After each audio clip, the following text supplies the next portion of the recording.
This is FanSpeak, a weekly live show where the fans of comics and its community are our guests.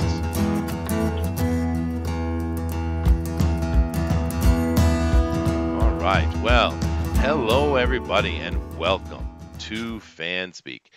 We've got ourselves a great show here today for you guys, and we're really looking forward to talking to our guest. We have Eric Ninaltowski with us, and we're going to be getting to him in a moment. Of course, we appreciate all you guys jumping on and saying hello. We got a Pope Psylocke here. Well, hello. That's one I haven't seen in a while. We got Roger Heller as well. Hello to you. Vailnet is here, and welcome everybody. Keep in mind, we have our links down below, of course. You can contact us on Facebook, and you can join us on Facebook at FanSpeak. That community is growing and becoming more and more involved, and that is wonderful to see what Denali's creation has become. And of course, we also have links to me for my Twitter and Facebook. And if you want to be a guest on our show, just come over there and say, Chester, put me on the show, and I will do so. Also, keep in mind, if you want to be on the fan edition of Drawn a Quarter, that's another way to get in touch with me so I can get you involved in that process and get you on the show. We had a really good fan edition yesterday. We did Black Adam to oppose the Captain Marvel, the actual DC Captain Marvel that was on the Pro edition. And boy, did we have some amazing pieces yesterday. That was a really good show. And of course, that was over on John Dillard Gaming the Systems channel. We every month we'll move it from one place to the next. And this month we will be doing the same. So on the last Thursday of the month, which will be the 28th, we will be somewhere else. But definitely come check those out. Those are fun, really amazing art. And of course, congratulations to Jiminy Cricket, who won yesterday with his amazing piece. The face on that was just ridiculous. Of course, Jiminy is amazing with faces, but that was a really good piece, huh, George? It was incredible. Yeah. I voted for him. Yeah, it was really, really good. Yeah, so did I. And I usually don't vote, but I did vote for that.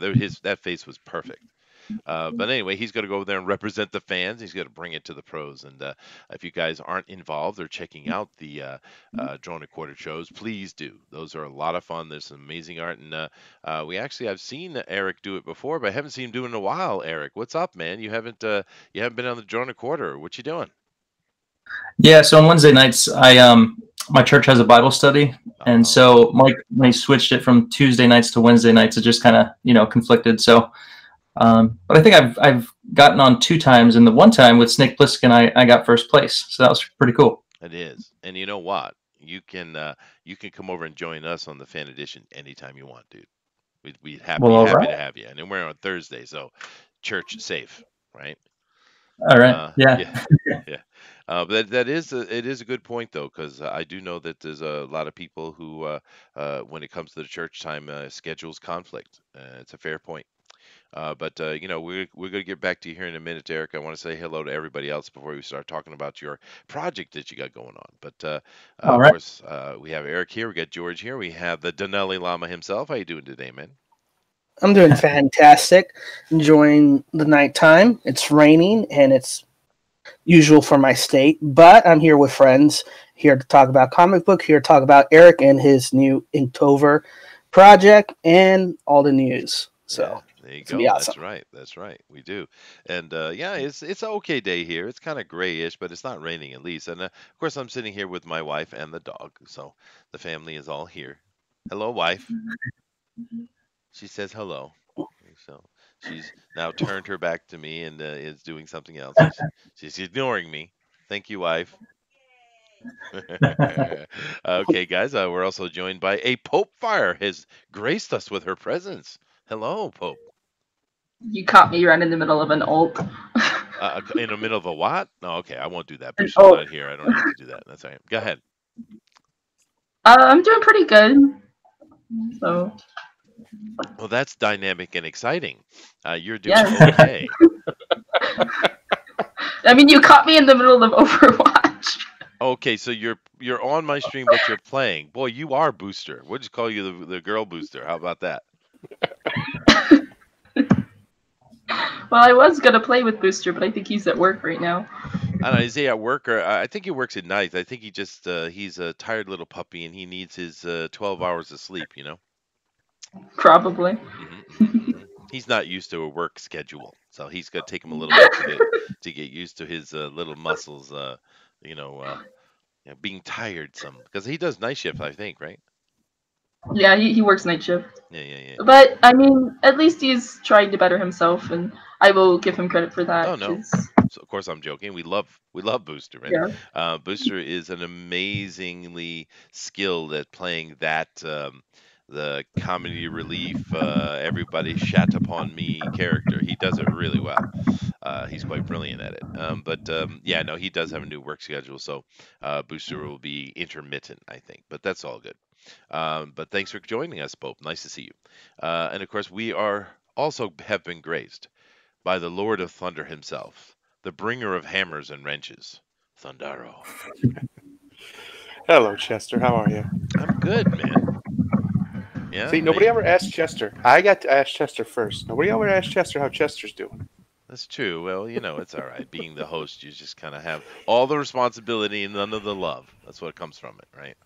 I'm doing really good, dude. I got a fun day. I got to hear the fans speak, and this is always fun. And I'm going to be running a D&D session here in a couple of hours, and that's going to be a lot of fun. We're starting off a new campaign over on John Diller's channel. Like I said, I'm kind of calling it Comicsgate Homebrew. What we're going to do is we're going to, of course, have fun with role-playing sessions, which is always fun. But we're also going to be taking for each session, we're going to be taking monsters from the Tales from Beyond the Gate story, because there's a whole bunch of stories and there are a lot of monsters. And we're going to be taking monsters out of each session, and we're going to face that monster. So it's kind of not only is it some D&D fun, but it's a tie-in to the Tales from Beyond the Gate as well. And I invite all of you to come over and join us with that. And with that said, keep in mind, guys, of course, we appreciate you subscribing to the channel and hitting that like button. But the thing that helps us the most is you hitting that share button and letting all your friends and family and extended community know what we're doing here so they can come and join us. But yeah, so I got a great day. And then after that, Thundaro, since you asked, I have a gig tonight, man. I got a about an hour set I got to do tonight, and that's going to be a lot of fun too. You got a gig? Wait a minute. Hold up. You're not going to stream it for us? I see how it is. Oh, well, Yeah. that would be in you'd all be in bed. I would stay up for it. It's that much of an. I'm lying. I wouldn't stay. Obviously. Of course you would. No, but nah. It's just we're just like I said. What'd you say, George? There's such a thing as a rewind. It's yeah, true. no, I know. Wow, come on. We're just we're a bunch of guys that have been had done pro stuff in the past and stuff, and we just kind of come together because we're all a bunch of old men near retirement, and we're just having a fun lounge band together. We basically do blues or classic rock, and yeah, it's just fun. It's not so serious a thing, Okay. So you're telling me I have to come to Japan to see it. I get it. Oh, I do have some. My wife has videotaped some of them. She's not coming tonight though, because the hell with me. Uh-oh.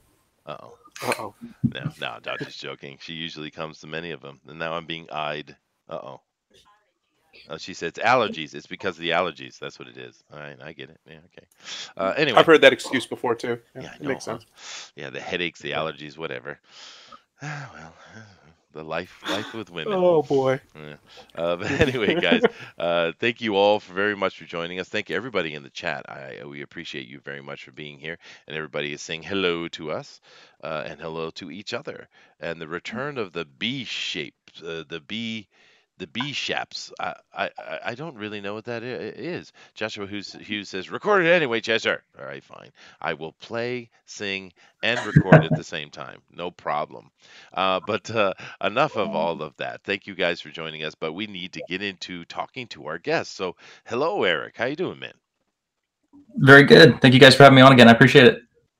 Oh, well, we are happy to have you as always, dude. You are always welcome here, and I mean that. What I want to do is I want to take opportunity here. Now, of course, I'm on this side, so I can't do that directly. But before we jump into your Indiegogo and stuff, we just want to sit and have a chat with you a little bit. It's been a while. Now, I remember you doing the Inktober stuff. I remember you were one of the people that were very consistent about doing that. A lot of people do. It's a fun concept, Inktober, actually. I like it. So I remember that, and we haven't really talked to you in a while. So what have you been doing, dude? So I am currently working on a project for a client, and it's his own creator-owned type thing. He's financing it, and so that's like my full-time. That's what I do during the day job. And so it's a 6-issue miniseries, and I'm on number 4 right now. So I have the first 3 done. Actually, the first issue is done by another artist, and then so I'm picking up from there. So I'm up to number 4, halfway done with 4, and so yeah, that's eating up all my time. I also am managing my rookie ball team for my son, and that's eating up a whole lot of time. So that's a whole nother chapter in my life now. It's, rookie ball, you mean football? No, baseball. Oh, T-ball. You talk about T-ball? Well, so T-ball is like the first step, and then up from there is rookies. So he's in rookies now. I see. And so they kind of graduate off the tee into like pitching and the pitching machine and stuff. Oh yeah, no, it's so they do pitching machines now. I didn't know that. When I was a kid, Yep. I kind of missed the T-ball era. I was before that, but I do remember later. When I was, I think even elementary, the T-ball started around then. So I do remember what T-ball is. Yeah. So it's it's fun. It gets kids out of the house, and they needed help. I was going to coach my older son's team just like as an assistant, but they didn't have anyone to do like more of the head coach position for the rookies. So I kind of stepped up there, and I'm kind of regretting it now, but it's fun. Oh yeah. I was kind of curious. Of course, baseball is Americans' pastime, but with all the kind of noise and nonsense that's going on in America these days, can you even play football anymore as a kid?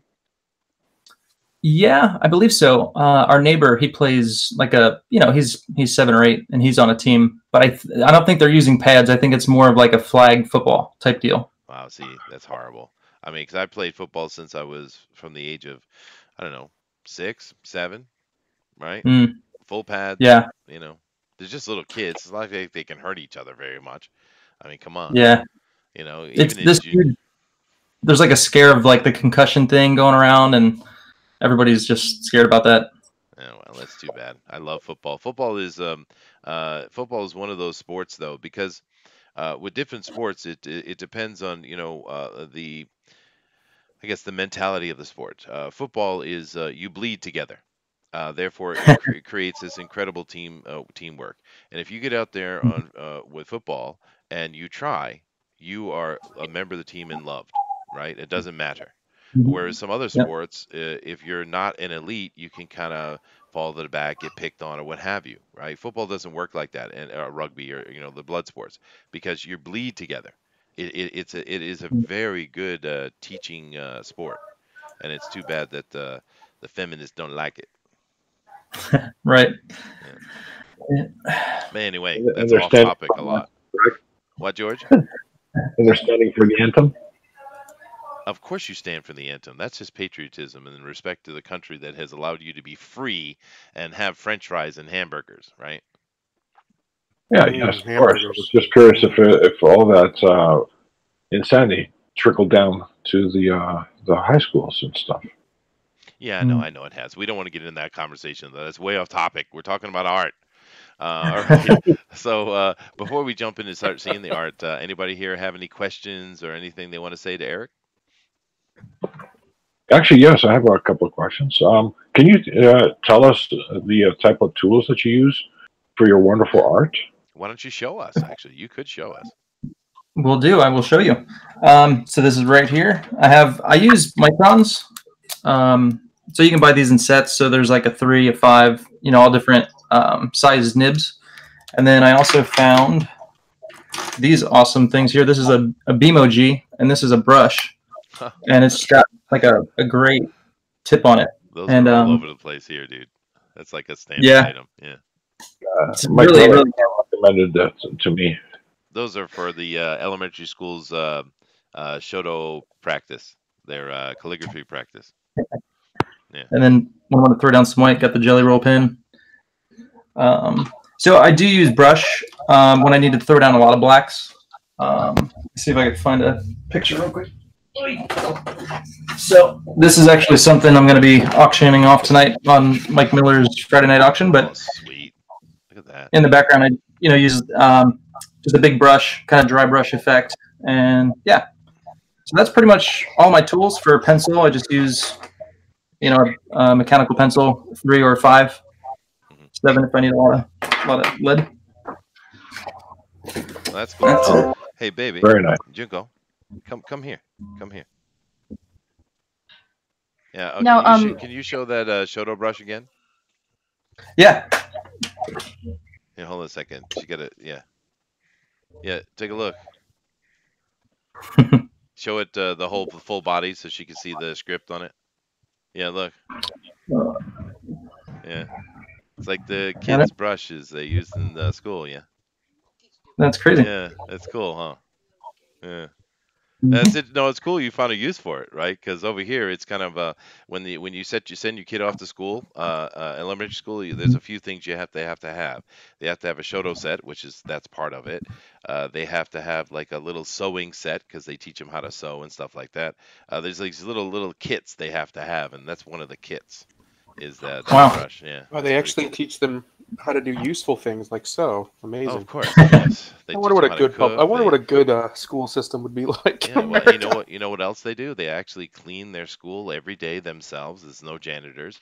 They also serve each other lunch. Literally, the kids you take a rotation. They put these little hats and masks and aprons on, and they go ahead and spoon out food to each other. They do all these kind of things over here. They teach them how to be civilized.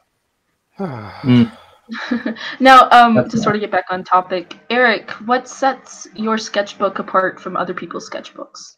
Ooh, good question. I would say that one, the art is phenomenal, but also it is good. I wanted to do something that I was passionate about, so I went with a topic that I love. So I chose like the '90s characters from Image.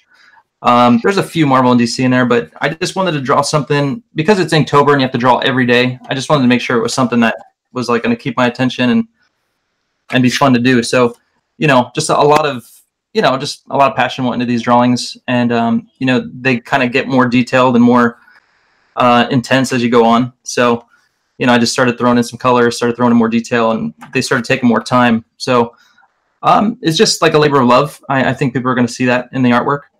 And then, of course, the Shadow Sentry stuff, which we'll get to. Okay. Now, if people didn't know, Eric actually did the icon for my channel, so.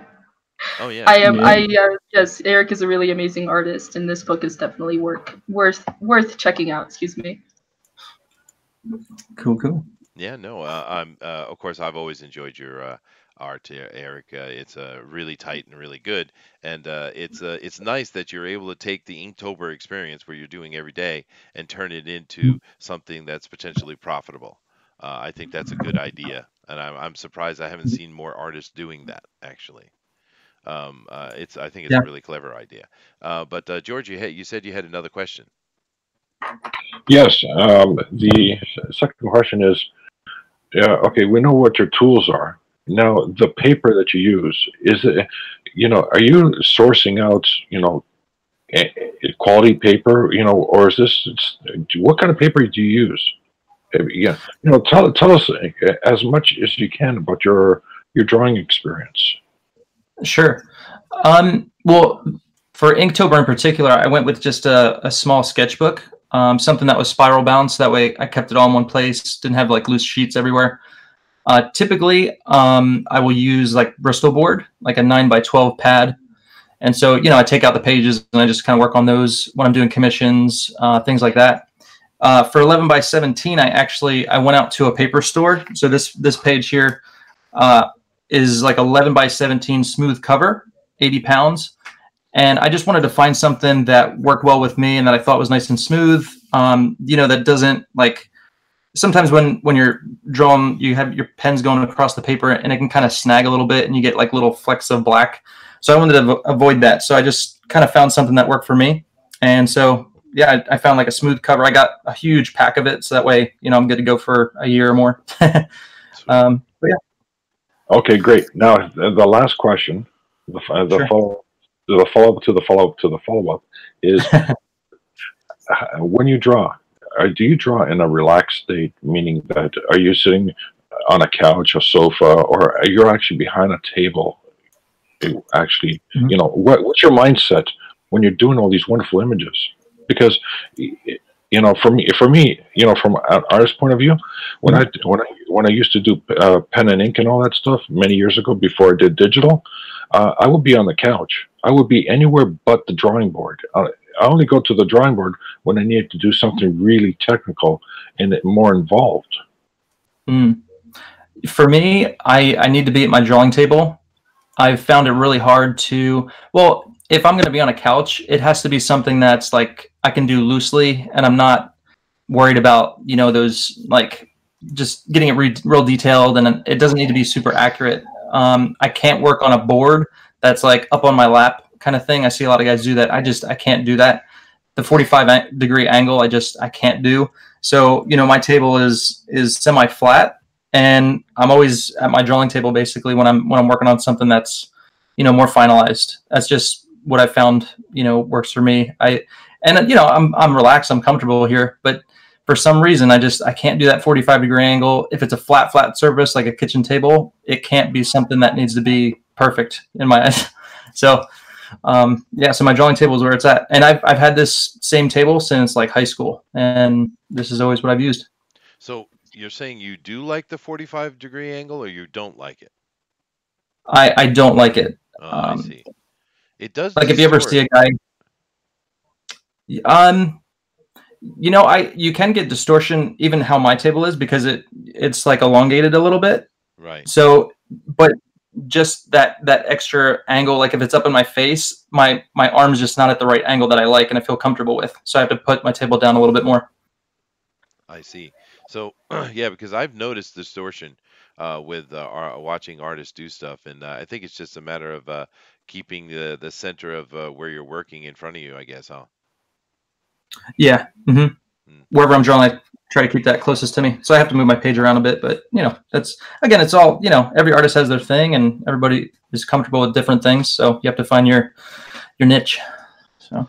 Yeah, no, but it's an interesting question, George, because I've actually have been paying attention to that, actually, seeing what the various artists do, because I do the Fan Edition Pro Drone and Quartered, so I see great art happening in front of me every week. So that's an interesting point.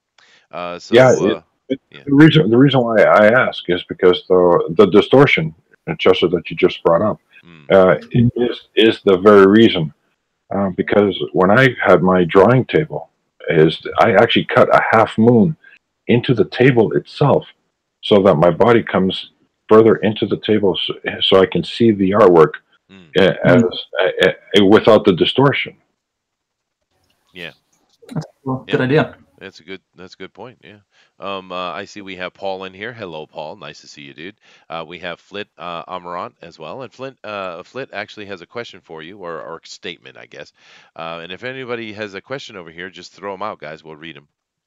Flit says, I'm kind of a bigger fan of artist sketchbooks than he is of comics. That's an interesting comment. Yeah. The question for you, Eric, is from Nick W. And he says, who are your influences?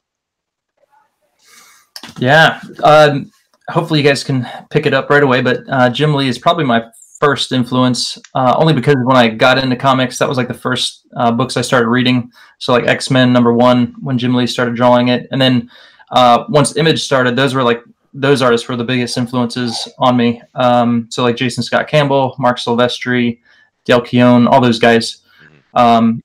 Just that West Coast style, lots of cross hatching. Love the way they, shade things, and it was huge to me. So when I started drawing, I was kind of looking at those guys and kind of drawing what I saw. So. Well, I'm glad it's not Rob Liefeld. I did buy a lot of Youngblood, but I wouldn't say he was like a big influence. Yeah, it's kind of funny how his big hit has become Deadpool, but when those things actually came out, it was Youngblood that was popular. I remember the Image Breakaway; that was fun, actually. Argos Creation says, "I get distorted." Well, yeah, Bill, but that's a psychological problem. Okay. Anyway, so how about you, Denali? You've been quietly and patiently sitting there. You have any questions or comments here for Eric? Not at the present moment. I'm just listening in. and just exorbitant. All right. Because I think, I guess I could ask, how many sketches do you have? Like 31 for October, more? 31. Than Yep. Okay. Yeah. There's a few that I did over, just because I, wanted to look a certain way, wanted to present the Shadow Century to the best of my ability. So I did a few of them twice just to make sure they're top notch. Oh, cool. Now I am actually over here, and I'm going to share this with you guys as well, so you can see it. But I'm actually on the Indiegogo page, so let's talk about that a little bit. Excellent. All right. All right, you guys should be able to see it now. Yeah. Okay, yeah, here is the Indiegogo page, and of course, you can get there through Indiecron. Of course, that's how I came over here. Please keep in mind to check out Indiecron. This is created by Pixel Trader and his team, and it's an amazing Comicsgate hub, or just a Indiegogo hub in general. And it has all these up and coming projects that are going on, and everything is going on over here. So this is very useful for the consumer as well as the pro. So please support Indiecron, and it looks they got like shirts and hats coming on too. I remember when he showed us those designs, huh, Danelli? Yeah, That's that's cool, cool. Merch. Yeah, cool merch. Yeah. So yeah, I'm happy for Pixel and all the success he's having. It's really cool. Anyway, here is your page. Inktober 2018 by Eric Ninaltowski. Reminisce with your favorite 90s comic characters and get a sneak peek at the upcoming Shadow Century. Da, da, da. Overview. Nice. Inktober 2018 is a collection of all 31 illustrations from last year's Inktober challenge. I went with a subject near and dear to my heart, 90s comics. In this book, you'll see my take on some of the coolest characters from Image Comics, Marvel, and DC, but heavy on the Image. You'll also be getting a look at some characters of my own creation for my new and upcoming comic series called Shadow Century. All right, man. Well, then we see a bunch of the art, which you've already been displaying for us, actually. Yep. I'll Talk throw out a about few some. here and there as we get closer to the end, but yeah. Oh, that is a Thundercat. I see a Thundercat. Yep. So that's a little full color Ashcan that I did a while back of some prints, and there's a whole the double page spread in the middle is a huge Thundercats team print or pick. Oh, wow, that's cool. I love the Thundercats when I was a kid. Boy, these tiers get serious, yeah. Now I see this $300 one, the collector. You got a bunch of stuff in here. Tell me, what are the things I see in here? I see we got the Inktober book, Ashcan book. We got Hand of the Morning Star. What is that? The Hand of the Morning Star was the first published work that I did when I was interning with Mike Miller at Alias Comics at the time. They were starting the series, and Mike was doing the first two books, and these are like huge 150-page kind of manga style books. Wow. And so he stopped doing that, and then I took over, and so I did the last 6 books, and that was like a good 2 maybe more years of work. So those two are like huge books. They're like tomes collecting the whole entire series. So that's like, I think 1,000 pages or something.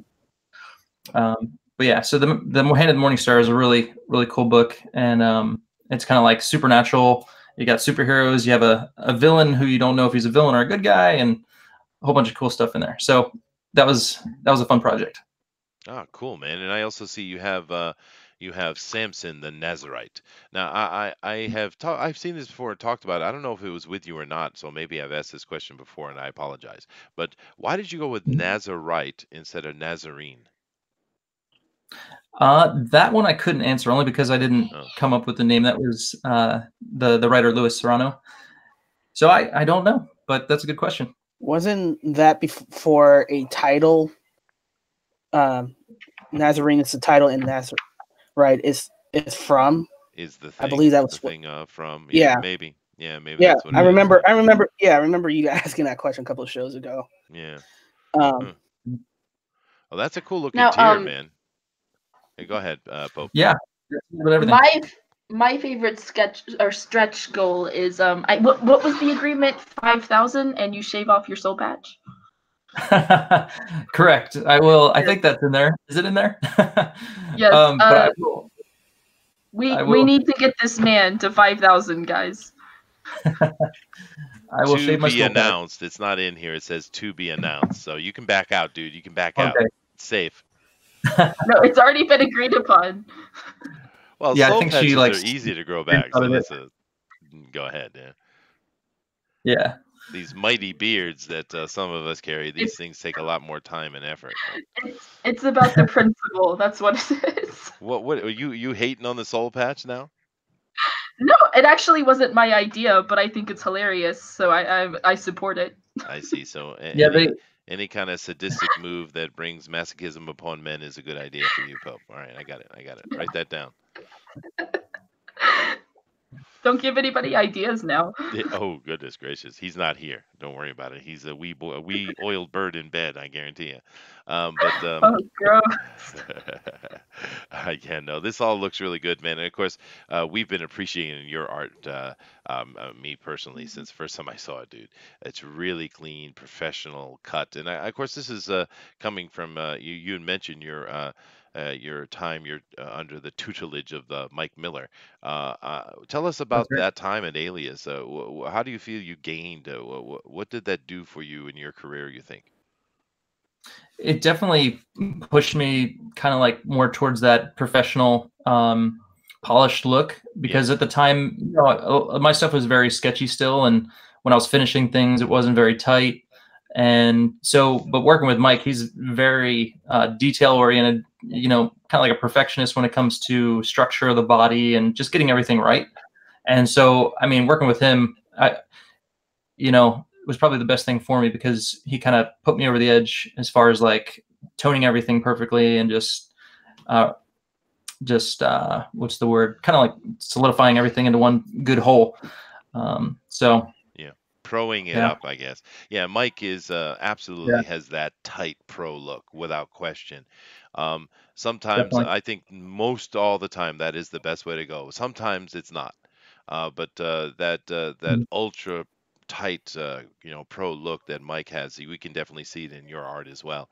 How long did you work for Alias? Man, I want to say 3 years. So around 2006, I believe it was, and it was great because literally their shop, their little publication company, was blocks away from my house in little La Mesa in San Diego, California. Oh wow! And yeah, it was like walking distance, and it was great. So I want to say about 3 years, 3 to 4. I mean, I've known Mike ever since, but during that time, Alias did stop publishing. So, but I was there for that whole time. Well, yes, but that's a diamond distribution conversation. So we'll not get into that. But that's really cool. You were so close. Now that actually brings a question to my mind, because I kind of had over the months I've been learning a lot. I think we've all been learning about how this comic book industry works. And one of the things that I had in my mind, and I probably got this from Stan Lee, I think I seem to remember Stan Lee on some show back in the 70s, and they were doing like an interview. I don't know if it was Maury Povich. No, it wasn't Maury Povich. Merv Griffin, I think it was. And he was on, and they did this. They sent a camera out with him, and they taped something. And he was walking through Marvel Comics, and they literally had all these kind of look like an office where they have those little fake walls, and they're just everybody's in their little teeny cubicle, and there were all these artists and people working in a cubicle at Marvel Comics, and I had in my mind, this is how you do comics, but I've been learning here that that's not really what they do anymore. They kind of everyone does their own thing at home and just emails everything. I mean, right? Yeah. I mean, you don't everybody have can work remotely. Yep. Colorist can be in India or South America. It doesn't matter anymore. You can work remotely, and it kind of helps to stretch out the talent a bit. So yeah, no, I imagine it does, and there are a lot of colorists from India. Why is that, I wonder? But that is a true statement. But in your case, you actually walked into the shop and sat down and drew. That's right. Yep. Wow, that's cool. So, yep, a little divine providence in my mind, but I needed that. At the time, it was like I needed because if I didn't find Alias, you know what, I may have just been drawing at home and just never fully pursued it and never found that person to kind of get me to where I needed to be and kind of introduce me to the industry the way Mike did. So it was definitely super helpful to find those guys and find Mike when I did. No, that's really cool, dude. Now I see over here in the chat these guys are talking amongst themselves, which is cool.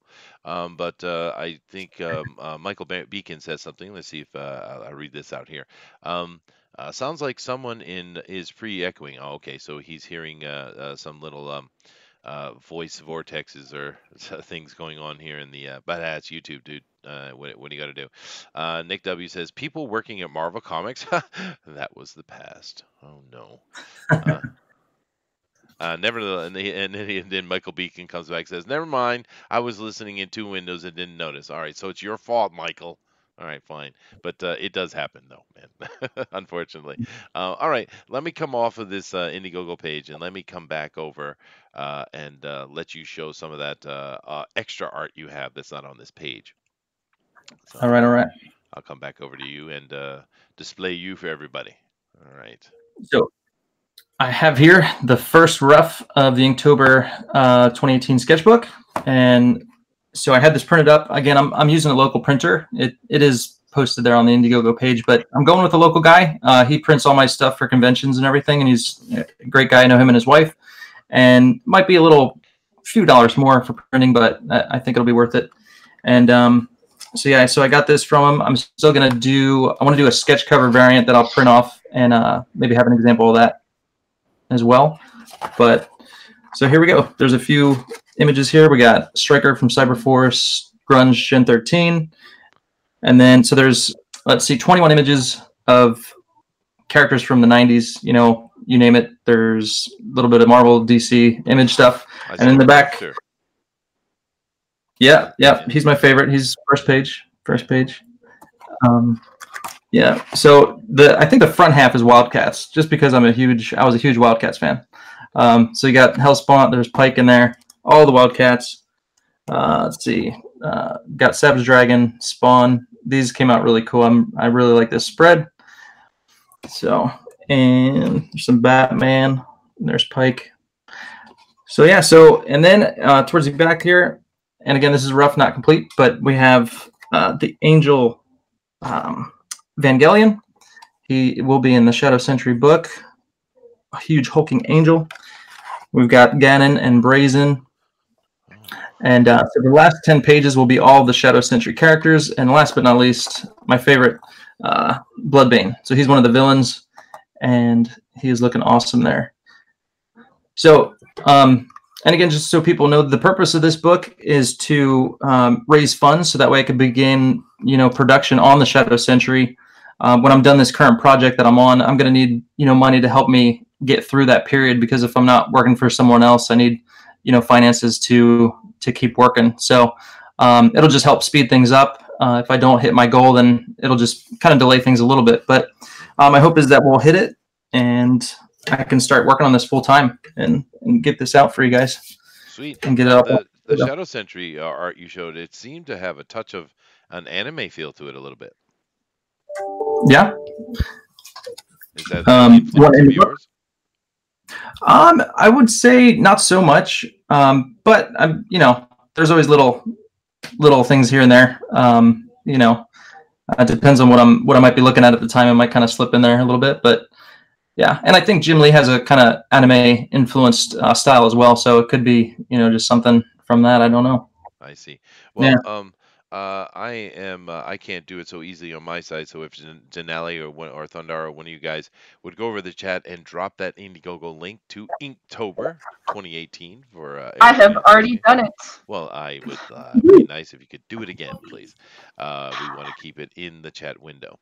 But I really would appreciate, I think Eric would also appreciate, if you guys go over and check that out. And if it's something that you like, please back it. Eric is an amazing artist. This is, I think, the second or third time we've had you on the show, dude. And we're always happy to have you and see your amazing art. And yeah, definitely go check this out, guys. And of course, this project is to help him get his next project up, which seems to be a pretty standard thing that goes on around here. We got the Tales from Beyond the Gate going on, and it's the same type type of thing, right? It's raising funds for people to start projects just like that. Seed money, I guess you call it. Mhm. Yeah, definitely go over here and support Eric and help him get to his goals there so that he can keep working on that new book. Now the Shadow Century book, how big a book are you making there? It'll probably be about like 48 pages, the first volume. Oh, nice, nice. There you go. That seems to be kind of Mhm. the standard of things that people are putting out. Now, Paul Hassett says campaign backed. Well, there you go. You just picked up another backer. Um, all right. Thank you very much, Paul. Yeah. Now, when are you looking to deliver this book, this sketchbook? So as soon as the campaign is over, I'll be, or even beforehand, like I said, working with a local printer, I could just send it over to him. He's really fast, so I can have the books in my hand within a week or two, and then just start shipping them right out. So it'll be a very quick turnaround. Oh, that's nice that you got that access because I know with some of the other projects they're using, Print Ninja is a kind of become a mainstay Mhm. over here in this community, and that's not that quick a turnaround. Yeah. Those guys are busy, which I'm sure they're happy to be busy, but they are busy. That's cool. So your friends actually have a publishing company, or is it just some hobby they have? Or They're just a printer, so oh, they do anything and everything to do with printing, but not publishing. I see, I So, see. Yeah, no, yep, that's yep. a interesting process, which I'm about to go through myself here with Tales from Behind the Gate, with all the preparations and such for printing. Could you give us, maybe, if you don't mind, could you give us a little Mhm. rundown on how do you go about that? What do you have to do to, what is it you have to give the printer? What finished product? What does it have to look like for them to do their printing? And how do they go about that? Is there some kind of machine that just prints and staples everything, or is things done in processes? Could you explain that a little bit to us? Give us a little insight. Yeah, it all depends. I'm not quite sure on the comic end if they have like something that'll do it for them as far as the stapling. But these books here, with the staple on the edge, these are hand done. Oh, really? Um, and so, if you're going to do something, I would contact the printer and just say, hey, what kind of specs do you need for each page? Because they'll give you like a crop and a bleed, so that way your image kind of is more than what you're going to see on the paper, because they need to cut some off, and that way you won't get any white lines or anything on the borders. I see. Um, but they can give you all that information, and then you'll set it up, in InDesign or Photoshop. I use Photoshop. And so I make all my crops and bleeds, put it all together, and then I just, I have files, PDF files or whatever, and I just send it over to them, and they do their thing. And yeah, So so this crops and bleeds that you're talking about, which I kind of have an image in my head what that is. But and now mhm, when we look at the standard Bristol board page that we see traditional mhm. artists using, now when it has those measuring lines that are on the edge, is that for the cropping and the bleed over? Correct. Yep. Oh, And you okay. probably can't see it on here. I did put it on there, but it's very light. It's kind of in a light red. But I have like my margin set up for that already on my page. I see. And now with your friend's printer, they're doing things, the stapling such by hand. But with maybe some of the bigger companies, or maybe more focused toward comics and stuff, do they have machines that actually do all that stapling and such, or is it just some machine that just perfect binds it? Um, for the staple bound, I would say I mean, I don't know 100%. I think they would have a machine because they're doing a high volume of it. Yeah, Um, but in the other Ashcan that I have with the Thundercats logo, or the Thunder Lino on the cover, that was done by hand. This one will be done by hand. So I haven't done the comic thing yet, so I don't know exactly, but I'm sure there would be some kind of machine to help them make it faster. because that's a lot of work. For sure. Yeah, I mean Hmm. that's three staples, right? Say 1,000 books. Hmm. That's a more than a day. Yeah. That's interesting. How Yep, many yep. just curious, your friend's printing company, how many workers do they have? I'd say maybe two or three at a given time. Wow. His wife works in the office. He works in the back, and then he has an assistant or two, depending on the workload. Hmm, But yeah, interesting. I don't see too many in there. Well, I've never actually spent any time studying or walking about a printing company, so it's just I just was just curious. Does anybody else here have any questions for Eric regarding his books or his project or whatever? Thundara, Oh please no, tell I'm good. me. I'm good. I'm good on my end. All right, no Thundara. No, I don't have questions? any. I don't have any questions. No, you No, don't. you're good. Oh, cool. We're all good. All good. All right, man. Woo. Well, thank you very much, Eric. That was very insightful with various points. I love seeing your art, dude. It's so clean. Just this piece right here. Now, this piece right here. What exactly is it we're looking at anyway? So this is like the final inks on like the very first promo art for the team. So there's like a full team shot. We have Glare. Where's my finger? There we go. Ganon. There's sorry, my camera is backwards when I'm looking at it, so I'm not quite doing it right. But this is Brazen. There's Midst and Cogent is the big guy in the back, and then Deke is the one flying in. So these are all the characters from the Shadow Century, and I'm really excited because this is being colored as we speak, and it'll be full colored. It'll be in the Inktober 2018 book for everyone to see, and just really highlight the team, what it's going to look like, and get everyone excited. But yeah, so this is the first team shot I put together, and excited to get it out there for you guys to see. It's a nice looking page, actually. I love those team layouts and how dynamic they can be. So basically saying you're reverse, that means you're another left-hander, huh? Well, no, just for some reason, the camera on my Microsoft Surface Pro, when I'm looking at the screen, it's flipped for some reason. I don't know why. But when it presents to you, it's normal. But when I see it, it's flipped. Huh. So when I point over here, I'm like pointing in the wrong direction. Oh, I see.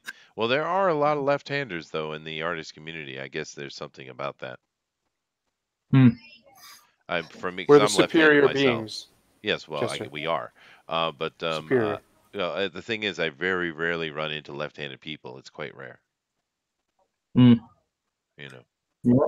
But I see a Chris lot of them Bacalo. over here, huh?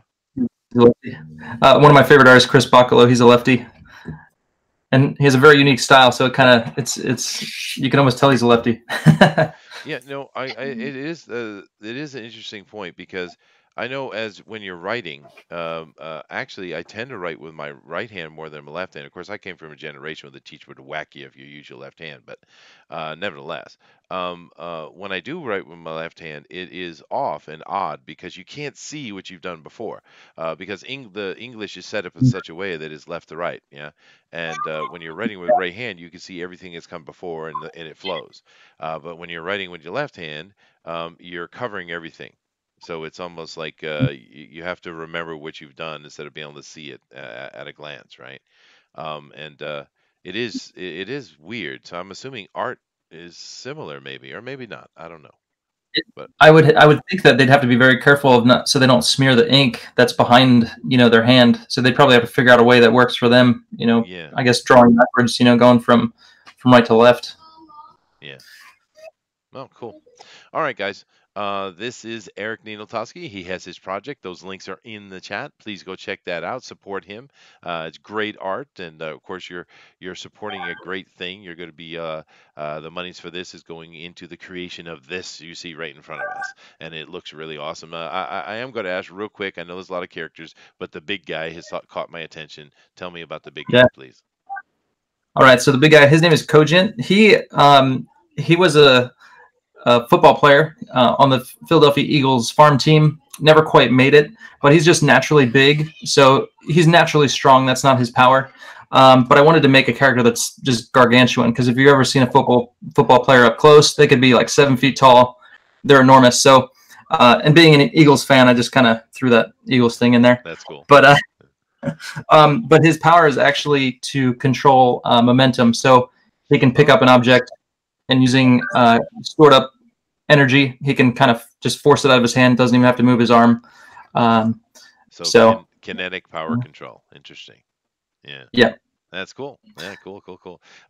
Benedict Yade here says, so was Japanese script designed by a left-handed scholar? Well, no. Japanese is top to bottom, so it doesn't matter if you're right or left-handed. It's top to bottom. So but I don't know if that came into play. But the Asian languages are done like that, and of course they're right to left as well. It's all reversed. Um, they like to be obstinate over here, or maybe that's us. I don't know. Nevertheless, Eric, thank you very much for coming in, dude, and joining us. Now we're going to jump over and start talking about a little bit of news. We are a bit truncated today, guys, because like I said, at what would that be? 10 p.m. Eastern Standard Time. I'm going to be on John Dillard Gaming the Systems channel, and we are going to be doing. Issue, not issue, but session one of a D&D homebrew over there, and that would be great if you guys come over and joined us. So I have to be able to, I have to go over there, so I can't do the a 2 hour show today. So we are going to truncate it a little bit, but we are going to get into some news, and we're going to start out. With some news, and of course, Eric, please, hang around and give your opinion on the news, man. Um, All right. uh, I might have to step out. I'm going to be doing the auction tonight on Mike S. Miller's channel, oh, really? but I'll hang out as long as I can. Yeah. Oh, excellent. Thank you. And that auction thing that Mike is doing is really cool. I heard last week he had like a 3,000 plus dollar auction buy. That's pretty cool. Wow, Yeah, that's awesome. it is awesome. But let me come over here and I'm going to jump. I'm going to jump into this. I think I can still share the way I am. Let me come over and we will do our first bit of news, which is our biggest piece of news. And oof. All right. I'm going to stop Here sharing comes you. the oof. Here comes the oof. We're going to start with the big one, and we're not going to, because I'm not going to do like I did yesterday and not get to a story I really should have gotten to. But honestly, we could have done an entire episode on that one article, Dinelli. Yeah, but you won't let it happen. We could. I could let it happen. I could. But All you right. won't. All right. You fine. can't. You're incapable. Thank you, Dinelli, for all the love that you give me day to day. Go ahead, Yes. From Cosmic Book News, Disney's shutting down Marvel Comics. So, for those who probably seen other YouTubers, there's been a recent news from Brian Hibbs, who was talking about, problems in the shrinking of the markets, and he put some responsibilities onto the retailer for allowing, the publisher to get away with some of these issues that we've been playing the comic that's been dwindling around. Now you have Cassetta and Skabalski having a panel tomorrow through this upcoming, I think, CX CB panel, kind of justifying the existence of Marvel Comics. And there's a lot of speculation. The reason why they're doing that is because it looks like inside of rumors that they're Disney is maybe thinking of closing the House of Ideas because they're losing money. And you got Casada and Sobolski trying to show, no, you need it because all the stories, all the things that you're making comes from us, and kind of trying to show why Marvel Comics needs to go, stay, so to speak. Well, I have a feeling in that meeting that they're doing, you said tomorrow, that they're going to be basically trying to cause a panic in there, so or see if that gains revenue. I think they'll do that first. But it is an interesting thing. Of course, we don't want to see Marvel Comics go anywhere, right? And that's one thing we've been saying all along. We're complaining, but it's because we want it to be better. We want it to be something we want to spend our money on and be involved with. We don't want to see Marvel Comics go away. Goodness gracious. But the interesting thing is, if they just listen, I think things would do better, because they talk about this dwindling market. But I think we have to look at it maybe a little bit differently. How dwindling is it really? Because if you look at all like when I look at the previews, or I look at some of the other stuff with Brad, particularly on his on Pencil for Life show where he does New Comics Wednesdays. If you look, there are tons of comics being sold. They're just not coming out of Marvel, right? There's all kinds of indies, Dynamite, Boom, et cetera, et cetera. There's tons of indie comic books all over the place, in America and abroad. And we're starting to see the big boom in France, which we've talked about. We're starting to see those books come into English and come over here too, or over there too. So it's Yeah. not like it's a dwindling. It's not really a dwindling market. It's Marvel is dwindling, right? And therefore, you Well, have to and ask the that, question: Why is Marvel dwindling? I mean, I think domestically, comic sales has been falling. That's the numbers. Well, it's not the Why? 90s, Because that's for sure. But well, still, it's not, but quality. It doesn't matter, you know, what era it is, as long as there's quality. And what's been the biggest things we've been saying is we want better comics. And what I appreciate from Brian Hibbs from yesterday's article that we yeah, didn't get to, one of the things he said is that we shouldn't be yelling, we want better comics. We should be yelling, we want better editorial and support staff yes, to make better comics. yeah, no, Because that's yeah, that's where it's been falling out. And that's something that we've been talking about yeah. in these last half a year or so. 6 months, yeah, exactly. Yeah. And Brian Hibbs, if you guys haven't read that, just type in Brian Hibbs, and his he was at a comic convention. He got up, give this big speech. Go read that, check that out, because it's very interesting. Brian Hibbs is kind of minorly notorious for some lawsuits against Diamond, I believe it was. If no Marvel, no, it was Diamond. But he's a little bit known, and he's a comic book store owner, and it's interesting too because he's an obvious liberal. I don't know if he's a progressive, but he's pretty far left. And he was speaking truth in that at that moment, absolutely. And one of the big things he talked about, he really drilled into Diamond, which he's done before their practices. And one of the big things he brought up was variant covers and the nonsense of all the overpriced, because you'll have the same comic with a different cover and they're charging different prices, and they have a ton of variant covers, and he was just laying into the stupidity of that and the fact that they need to change it and have a one-to-one rate for any book. Meaning, if you're going to have 10 variant covers, the store can order whichever ones they want for whatever price. Because that's not what they do, right? What they'll do is they'll set the A cover, the original cover, as pretty poor art, is what they'll do. And then the other covers will be progressively better. But in order to get those covers, you have to order a certain number of books. Therefore, to get a really, really nice cover, you have to order a ton of those books, which you'll never be able to sell, and it kills the comic book store because they can't get it. They can't offer the cover to their customers, right? And this he went into that really, really hard, and it's a very good point. With these constant every 3 to 6 months crossovers and major events and variant covers just here or there, and then you add on top of that you got half the books are full of stupid politics and they got creators that are yelling and screaming at you until you go to hell, Nazi, and you got all of this piled on top of each other. Of course, Marvel is dying. Of course, it's dying, right? And it's just what he's asking for is better business practices, which we've all been asking for. This situation and the things that have been going on, people have been screaming about this for years, years.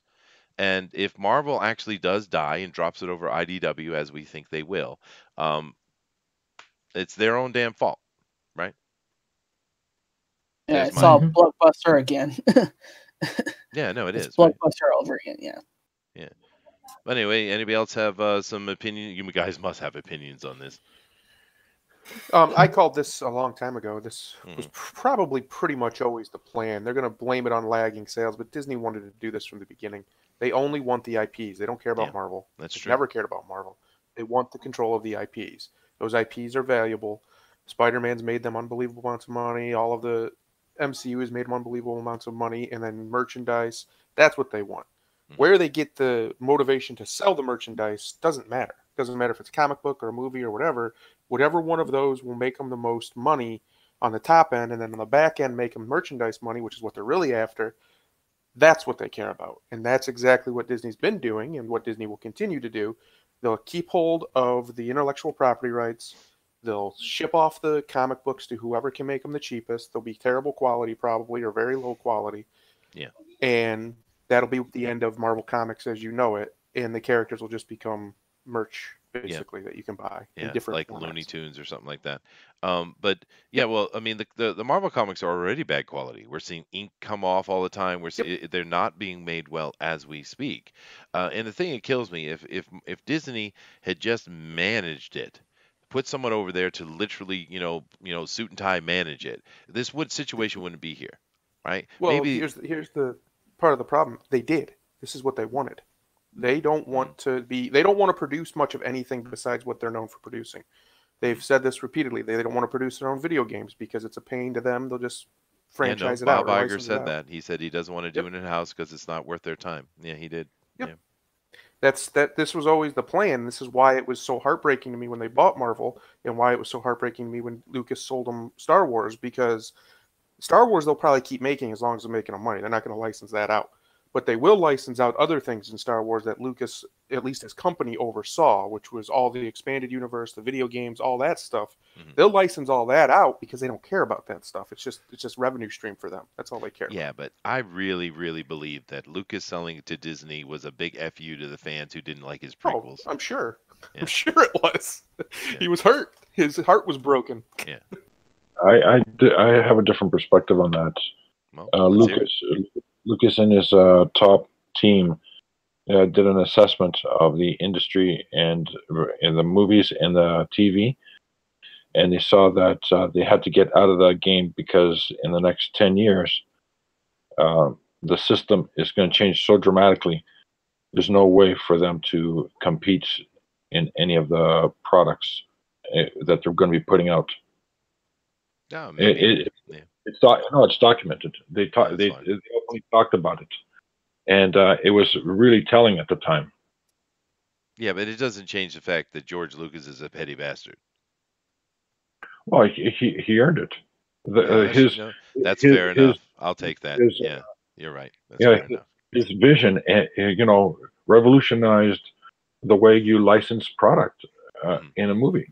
Before in reality, Disney's just taking Lucas's idea and making it even broader, because that's what he did with Star Wars and everything. True. It was all about licensing. It was all about merch. I mean, the movies were fine and great, and everybody loves the original movies especially, but the real way he made his money was in the merch and all the stuff. I mean, you can get a Star Wars anything. Mm-hmm. Yeah. Totally. His merchandising made hundreds of times more than his movies.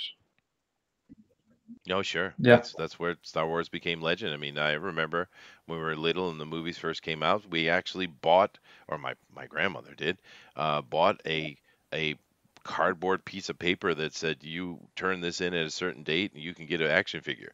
So we literally bought paper. The early bird special, yeah. Yeah, well, that's what it was, right? I mean, I remember that very clearly because my grandmother gave it to me and I was like, I didn't know what to do with it, right? Of course, eventually did get the thing, and I had a bunch of action figures, of course, but that was a weird thing. I remember that. It was little, but I still recall it very clearly. I think it was like 9, 8, something like that. Yeah. Yeah. But I see the chat is being rather quiet, and I'm kind of curious if you guys have some opinions here. I will take the couple of comments that have been made here, though. Benedict Yates says, next decade, Disney starts making investments in reality. Maybe. Flit Armarant says, maybe Disney is taking... what are you saying here? Kylo's advice, let the past die. Kill it if you have to. Oh, goodness. And Benedict continues by saying, Dec I. Gid it. I don't know what you mean, dude. I don't get it. I'm sure there's a joke there. Yeah, I don't get it. But anyway, anybody have any other further comments on this? You want to say something about this, Eric? I mean, it affects you, right? Eric's has left us. He is muted, yes. But I do see that someone has joined. A wee, oiled, disgusting New Zealand bird has joined. Hi. Well, you woke up, huh? Well, I've been here the whole time. Oh, right, okay. It's a booster! I made it. Yay. So you literally just crawled in front of the computer. I'm assuming you got crusty eye and everything, right? Uh, Yeah, it sounds like it. Yeah. So, how was your work last night? How did you enjoy your job? It was busy. I hated it. I hate it when it's actually busy. I like it when like the trucks and the wash machine shut down, so I get 4 hours just sitting there to play Pokemon. Um, yeah. But I I think had you to should say actually, that. God, that sounds I had like to my Jester, actually he son. wants you to work. hire him, by Booster, the it way. sounds like my son, and he's 19. Yeah. Jesus. But okay, well, we're happy to have you, dude. But busy is good, man. Busy is good. Idle hands are the devil's playground. Remember that. Nothing. He's totally Just forgot it. shoot right over Yeah. his head. Yeah. Just That's Booster, do gay, you have a Chester. comment on Disney potentially shutting down Marvel Comics? Yeah, what a shame. wow. That would mean you may never get more Daredevil. That might be the end. Ah, shit, I like Daredevil. That's You right. do, yeah. Ah. Yeah, I kind of had to Rewind. guide him along a little bit there, Thunder. Good job. Oh, this is actually a conundrum now. Yeah, it is a I conundrum. don't know, even. maybe give Daredevil to someone who gives a crap, and then and then the rest can go to hell for all I care. Wow, So you would be okay if Disney gave it to IDW to make? yeah, but see, IDW is losing money hand over fist. They're literally in the red. They can't keep a CEO, which I shall demonstrate right here. Uh, no, that's a gay IDW ain't actor much one. better. That's not the one. That's about something different. Yeah, right here. Yeah. IDW CEO steps down after challenging 7 months on the job. Challenging 7 months on the job because these guys are dying. Yeah. They're really hurting bad. IDW is in bad shape, and understand IDW is a very different than a normal comic book company. These guys do a lot of IP stuff. They're involved in Mhm. TV shows, movies, and things as well.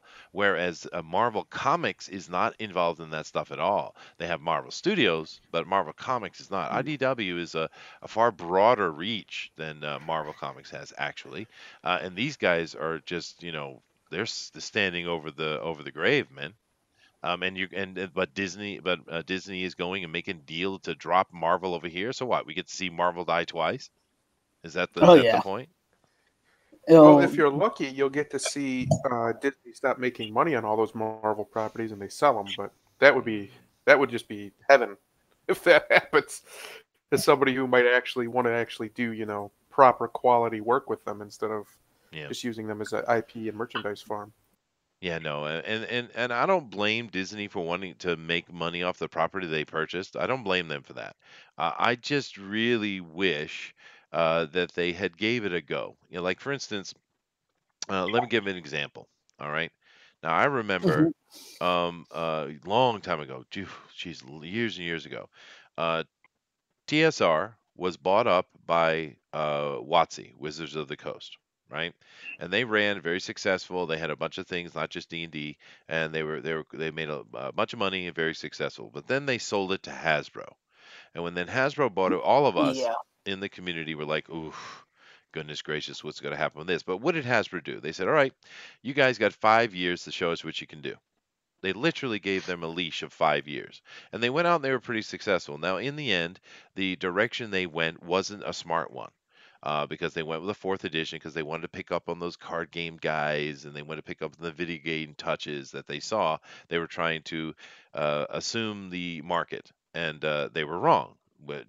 Tabletop D&D players are not interested in card games and video games when they're playing their D&D, right? And that fourth edition was an absolute debacle. But then they got back on track. Hasbro let them stay on track, let them, make what they had to make, and out came the fifth edition, and they're on top and king again, right? As they should be, because they made a really good product. Fifth edition is the perfect entryway, long-term playing a tabletop role-playing game. It absolutely is. If you want things that are more dynamic or more detailed, you can find them elsewhere. But what they did was very clever. But this is an example of a company like, in this example, Hasbro, letting a company they have purchased have a bit of a leash to show them what they can do. And it seems to me that Disney didn't do that. They micromanage the hell out of this into death, and as Thundaro has said, and many other people have said, intentionally unto death. It seems, right? And I just wish Disney had kind of done the same thing Hasbro did for D&D. You know? Well, because it's obviously intentional. Because Disney's not incompetent; they're a very well-oiled machine. Yeah. As many problems as some people might have with certain aspects of them and certain aspects of their upper echelon, they're not idiots. Obviously, they're extremely successful and have been forever. And the reason being is because they're competent. So they did this intentionally. They knew what they were doing. Yeah. I agree. Let me check over here real quick on the chat. Benedict says, I just hate that they own everything. Yeah, well, it is what it is. Money beget money, right? Flit says, Booster has a job? No, the illusion is broken. Yeah. John Dillard says, when I was 19, I had failed so hard I was homeless. Ha ha ha. I don't know if that's funny, but okay. That's No, that's just that's depressing. It's just Yeah. sad, yeah. I've actually never been homeless in my life, but of course, when I was young, I didn't have necessarily a lot of money or food, and it's good because it keeps you lean and mean, sexy, and the ladies like it. It's true, right? Now that I'm married, I got this paunch on me and stuff, and but we're happy anyway, so it doesn't matter. But yeah, when you're young and you don't got money, you're hustling and moving and getting shit done, right? Benedict Gates says, when Disney builds a Hadron Collider and finds that it's more profitable to keep the Earth in an eternal time loop, we can watch Marvel Comics die over and over and over and over and over. That's just sad, Benedict. But who knows what the future holds? We still don't really know what those Hadron Colliders are for. I mean, they keep telling us, oh, we're just smashing light together. Yeah, yeah. Yeah, okay. We will find God! I don't know. I mean, come on, dude. They spent ridiculous amounts of money, and now everybody and their brother wants to build one. We got India building one, we got China building one, and China's probably built 5 by now and has them hidden underground someplace, with a million slave labor dying a day to keep them operated. But the thing squish people together for fun. Yeah, for fun. The Chinese do that kind of stuff. People don't understand because we have all these Western investors in China, and they want to say all these nice, happy things about China. China is a communist despot country run by a tyrant who just a few months ago made himself dictator for life. Did anybody report that in the West? No.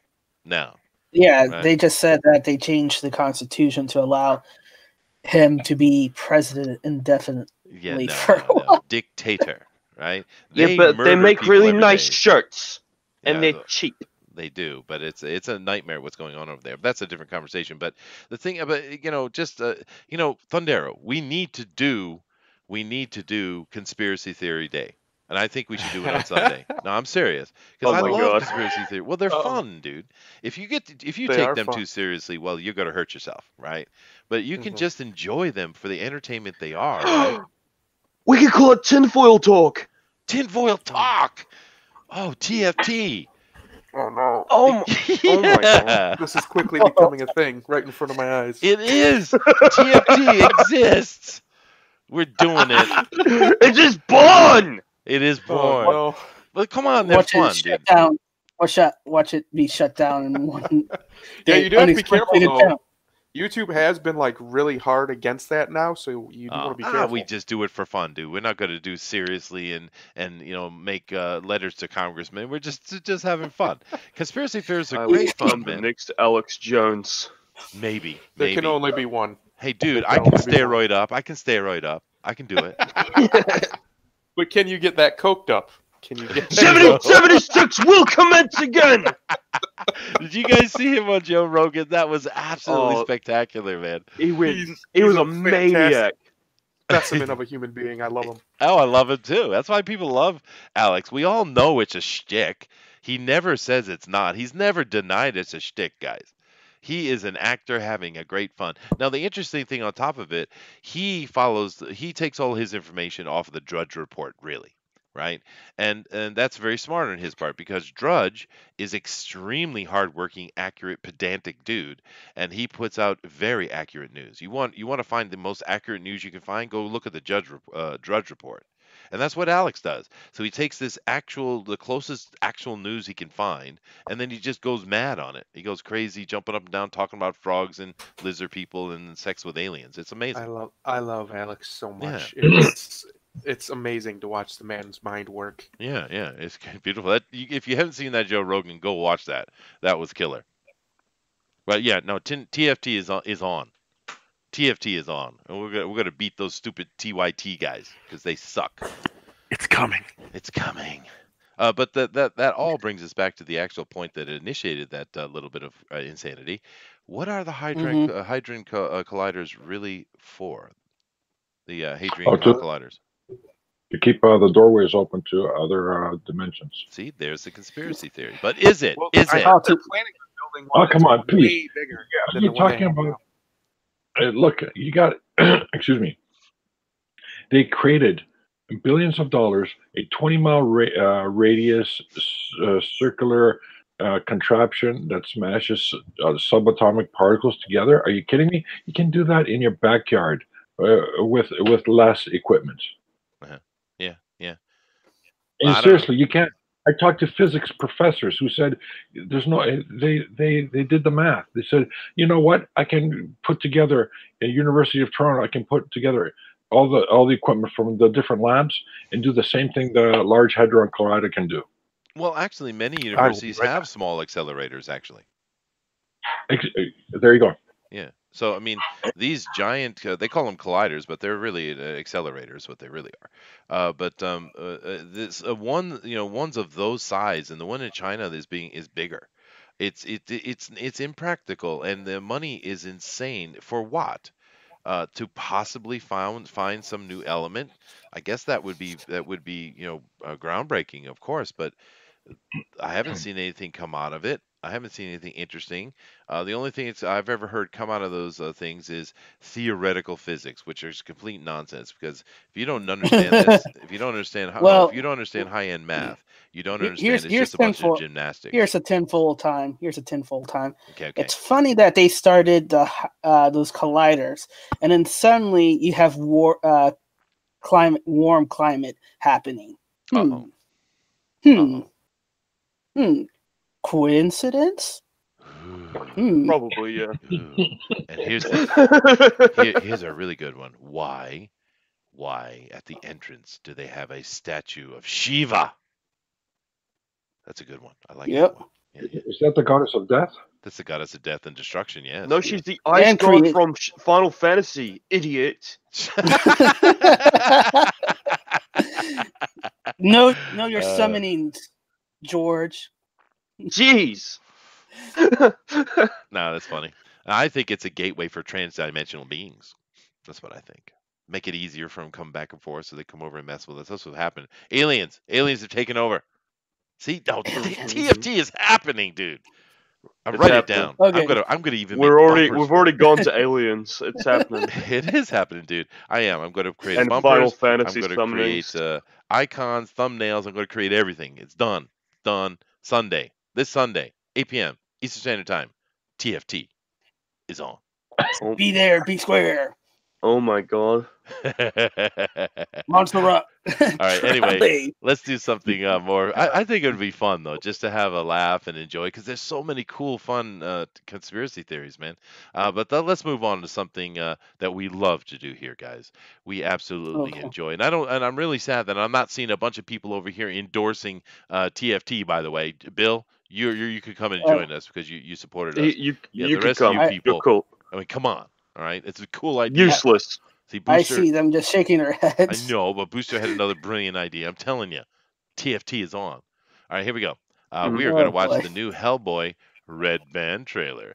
Now, we watched the trailer before, and it was basically looked like a TV show, a British TV show. One of their not the ones from the BBC, but the ones from the Sky. One of those. It was like a direct-to-DVD movie.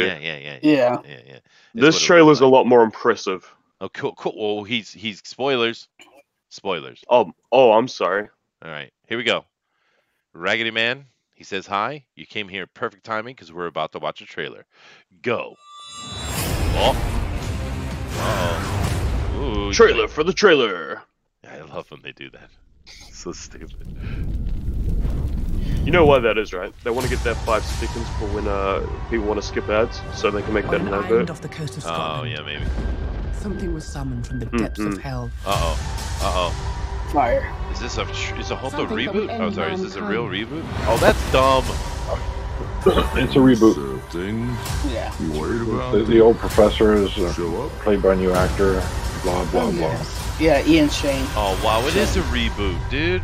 Oh, They, man. they could have. They just could have continued the story. You know that? They just could Yeah. have continued the Face every Oh, He boy. doesn't look good, man. Look- I And thought father is now black mother with blonde hair. Wonderful. Hello, son. I Man, thought that like, actor Ian would be really McShane. good for Hellboy, but Yeah. man, they did not make them look good. Ooh, he said a bad word. Red ventricle. Yeah. I mean, what's wrong with Ron Perlman? I mean, come on. Nothing. Other than the old. fact that he pisses on his hands before he shakes yours. Yeah, well, that's true. Why do you fight for those who hate and fear you? They definitely You were went meant for more this. comic style, though, I think. It Out looks of the like. ashes, Bad CG. Bad CG. Oh, my. Yeah. Oh, my. Okay, I'd appreciate a prophecy. This looks more like- relatable stakes. Van Halen. to be saving the world. No. Why are the Ghostbusters in this movie? Okay, come on. Let's get Um, your game face on. Who are you gonna call? Yeah, come on, let's do this. There's not a comparison you want to make. Oh, he's the leopard man. Okay, alright. Ooh, there's a boar man. It looks like the certain places the CG is a little better. That's Baba Yaga. Oh, goodness gracious. Smoke on the Water is a really strange choice of song. It's a cool version of it, but It is. A It very is. large story. It's Be my just king. so. We belong together, you and I. Actually, Hey, my guys, favorite sorry. Smoke on the Water I took a version is phone Pride call. Pride, by the way. If you guys never heard of Pride Pride, that is a killer version. fucking nuts! Okay, alright. More F words. Alright. Man. yeah. It, Hellboy What's still your looks mom? absolutely ridiculous. He looks ridiculous. It doesn't, yeah. I No, have no yeah. interest. nothing about it looks good, dude. It's really depressing.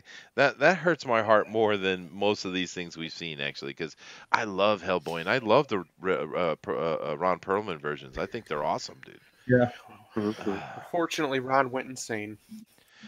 Well, yeah, but I mean, and he's too old, really. He's just too old. I mean, what is he? Not in Almost 70? costume. Yeah, Not I in know, costume. We could have had Ron back, I suppose, but it's just I don't mind them having new characters, but I don't see the point of rebooting it. Just continue, right? We don't need a reboot, right? And it looks like they're taking several pieces straight out of the original movie. Poorly, not as good. You see that dude had a red and blue sunglasses on. Oh, God! Did you see that? That Yeah. was stupid. What is That blew. wrong with you, man? Go back and look at the first movie. That was cool. Coolness. This is not coolness. Except it's the new reality. Yeah. Well, I'm not watching that thing. I'm telling you that. Well, guys, I'm gonna take off. Thank you so much for having me. All right, thanks, Eric. Thank All you. right. Sorry for just listening to rant left and Later, right. man. Have a nice auction. Yeah, Nice dude. Hope you chat. make some Thank you. money. Yeah. Yeah, Thank have a you. good one. Awesome. Thank you, guys. Great to be on Later, with you dude. again. Bye bye. Okay, I'm breathing. That You was really okay? You bad. okay? You got it. I thought it was better than the first trailer, but it's still, No, the you first trailer looked like some really cheap English comedy. yeah, but you said it perfectly. That is a direct-to-DVD release. That's a B movie. Mm-hmm. And the trailer can't even save it from looking like that. That's how bad it is. Because we know these trailers, not always, but a lot of time these trailers it's the best foot forward for the movie, right? So if the trailer is that horrible and bad looking, what is the movie going to be? Goodness, right? It looks like some of the CG they spent more time on others because I mean some of the CG was just really bad. I mean we're talking like 15 years ago bad, right? And then the stuff where they were in that Yeah. fight was a little bit better. So it looks like they just didn't have a big enough budget and they threw their money around where they thought they could best. So I don't know. Um, oh, chat, help me, chat. There's not Roger going to be any Heller. help. All right, I'm going to see it now. Oh, thanks, Roger. You're not helping, Told Roger. you. Told you. Oh, They weren't going to how help dare you come into our chat and disagree with us? Yes. You piece of crap. Oh goodness, be nice to the guests. All right, we do have a couple little bit of news here that I want to get through real quick though. Just to kind of Yeah. mention, we have Alita is doing killer at the box office. Awesome, I want to see it. Yeah. Edge of Tomorrow is looking at making a sequel. Cool, I love the first movie. Did you guys like the original Edge of Tomorrow? Yeah. Yeah. Good movie. I enjoy Tom Cruise getting killed and killed over again. Well, Oh, what a he wasn't. I mean, Tom Cruise is Tom Cruise. He's almost like a background color now. But Emily Blunt is actually what I liked in the movie. I thought she did a Yeah, good job. I could watch Emily Blunt do that little routine she does there, just over and over and over. Mm-hmm. Yeah. Just like Tom Cruise did. Lucky bastard. Oh, I see what you're saying. Yeah. But no, with this, it's really unfortunate. They didn't do the Captain Marvel earlier, because Yeah. she would be a good choice for Captain Marvel, I think. But she's just too old. Absolutely. Yeah. It's unfortunate. Yeah, I'm looking forward to it. Why not? I liked the first one quite a bit. They were dumb as hell, and they marketed it completely like a bunch of idiots, and it didn't make the money it deserved because this is a sleeper hit, right? But hey, Right. Totally. and then it brings us over to this. I think will be our last conversation for the day. Ghostbusters reboot. Eyes Stranger Things. Infinity War stars as lead. Denali, tell us about what's going on in this article, man. So basically, they're in talk with the main kid, Finn Wolf. I think Wolf head. Wolf as- hard. He hards the Wolf wolf. hard. He's a wolf Hard. Yeah. It's Wolf so hard. wrong. Wolf hard. I think I'm sure he's gonna got some crap at school. Well, he's probably friends with John Malin. Mm. Yeah. Mm. Part of the Yeah, but malicious. you think Finn Wolfhard is bad? Take a look at the next name he's about to mention. It's gonna be Carrie Coon. Oh. Now she's a much older actress. She's been in a bunch of things. What is that movie she was in when she was pretty young? She actually The Mask. No, not The Mask. That is such an unfortunate last name. Oh my god. No, what movie was she in? Oh darn, I can't think. She was actually when she was younger. She was in a movie. I think we know her better from other things, but she's not a bad actress actually. Wasn't she Gone Girl? No, I'm thinking of something much earlier, but it doesn't matter. It doesn't matter. She's not a bad actress actually. But go ahead, continue. Yeah, so they're in talk for him being the main character because they talked about younger actors taking over the role as Ghostbuster, so he's going to be one of them. So he's one of the two boys of the two girls. The older actress or actor, however you want to go about it, it's in talk to be his mother. So well, parental we're guidance. talking singularly, and we're talking about a female. It would be actress. If there were many of them around mixed, then we could say actor. But it's English.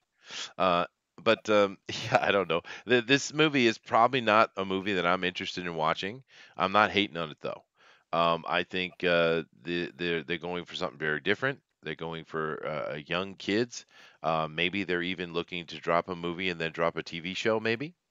They're going teeny bopper. They're looking for the young audience. It seems, and that's not. I'm not interested in that. But hey, if it's good, it might be success. And in my opinion, anything that gives us more Ghostbusters is a good thing. I mean, I guess that's all I have to say about it. Anybody have any opinions on that? I want to see more of it before I decide. Yeah, sure. If they get something actually out there to look at besides just a nonsense teaser, then I'll decide. True. Yeah, but it sounds very much like they're going for, high school Ghostbusters, right? Because this kid is a high school age, right? Yeah. Literally a high school age, right? So I mean, either that or they're gonna do an actual passing the torch story like they should have with the other one, but Oh, I think they will. It's just for me though. how do you go about telling the Ghostbuster stories with a bunch of high school kids? Because what are Ghostbusters? They're a business that goes out and charges money and gets exorbitant amounts of money and gets paid to remove ghosts. So it's dangerous. It's a business. It's not something kids can do, are allowed legally to do.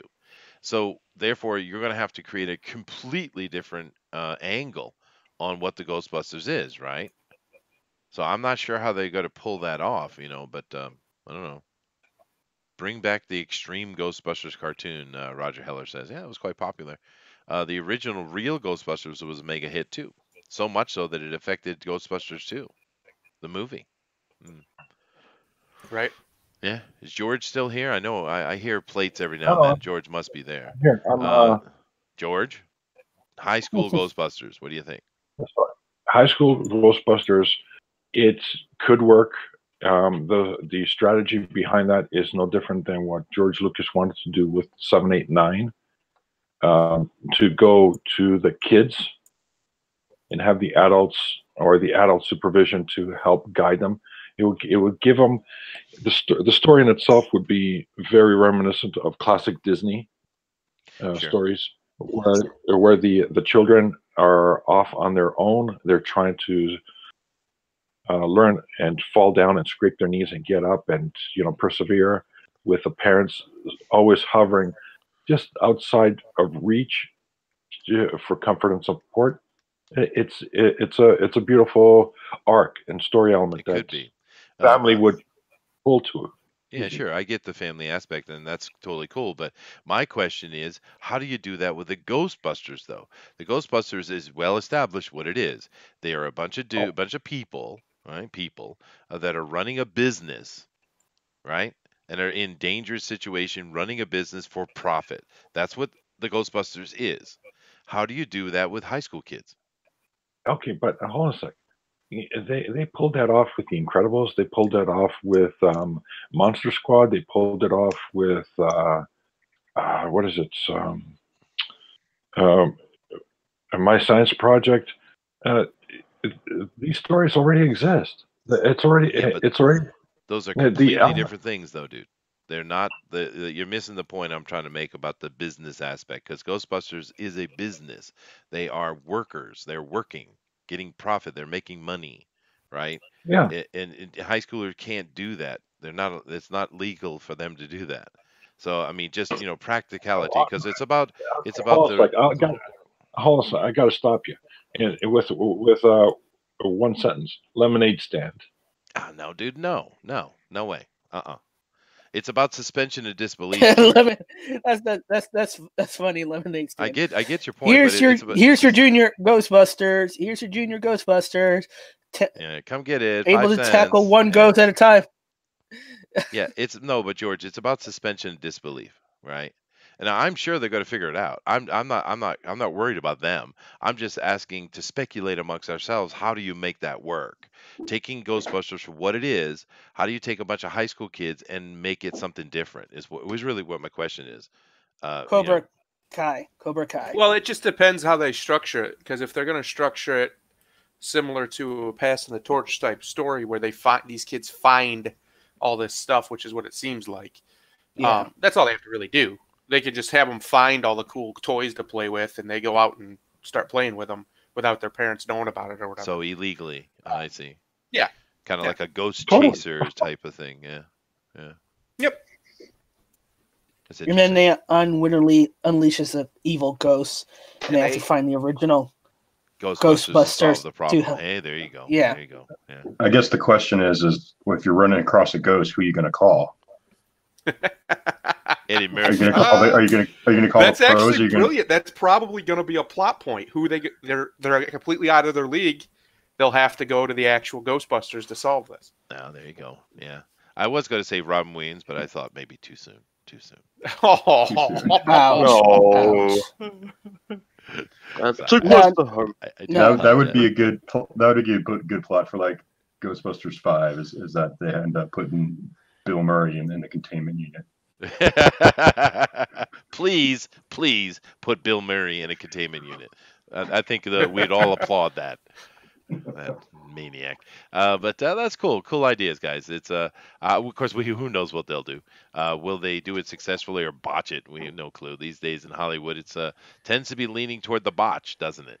But it is an interesting challenge to take the kids and make it more family again, or well, make it more family, for once. Because I don't know, a lot of people remember that from their childhood, but I don't know how kid friendly Ghostbusters really is, though, the original one.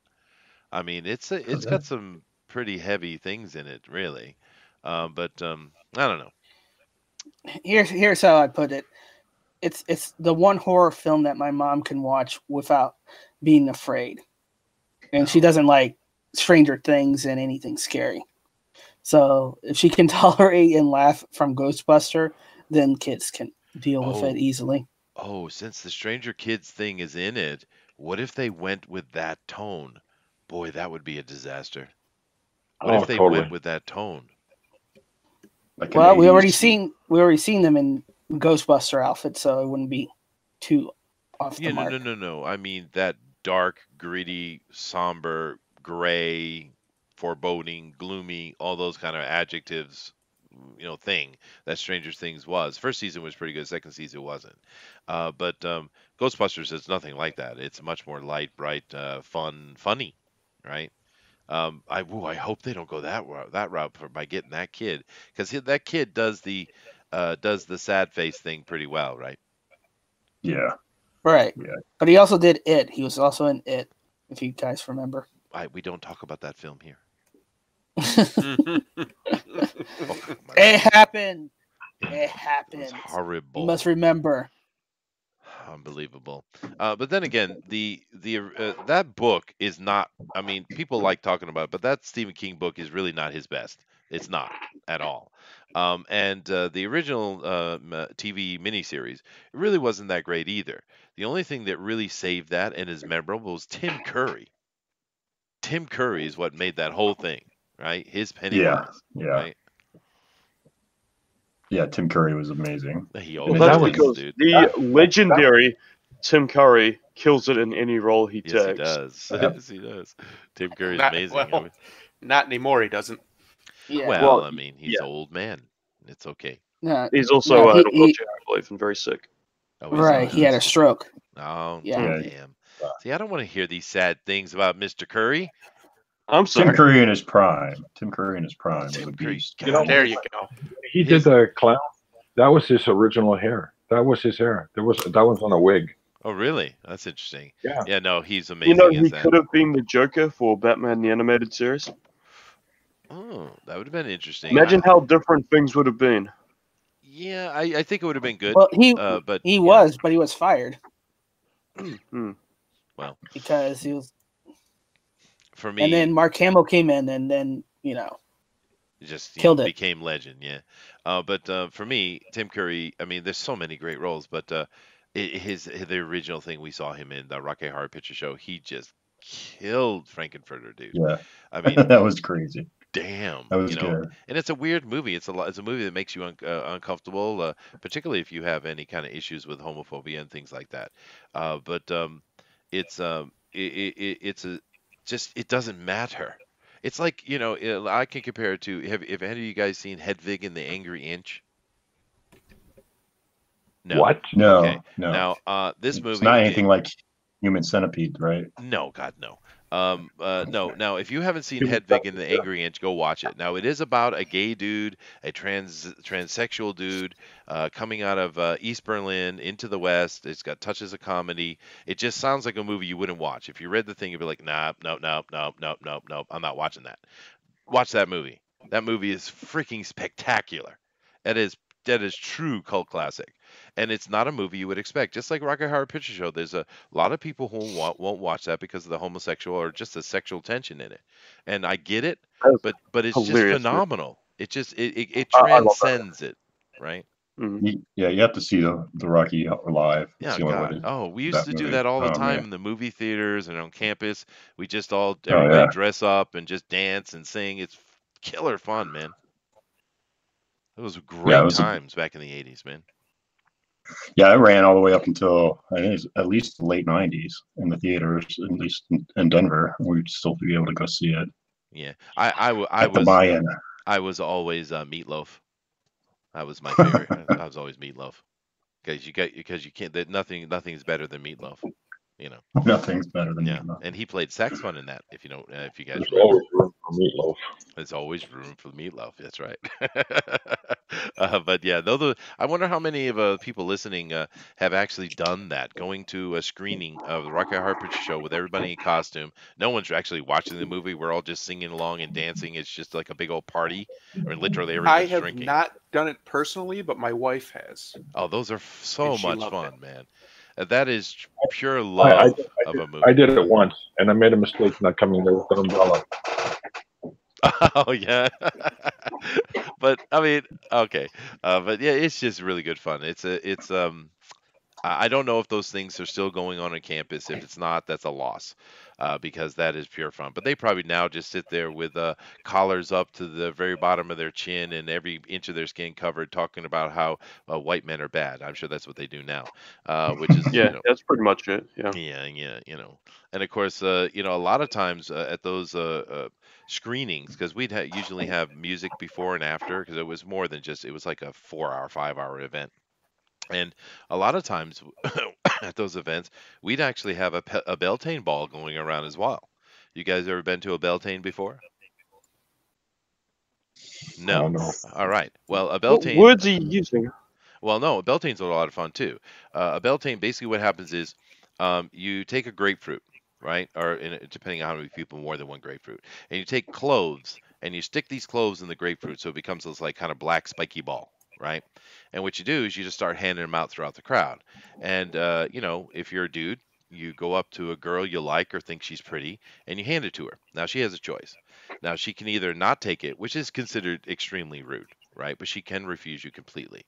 But she could take it, hold it in her just hold the thing in her hand, and you get a hug, right? She can take out one of the cloves and put it in her teeth, and you get a kiss. If she takes it, puts it in her mouth, well, you got to go find it.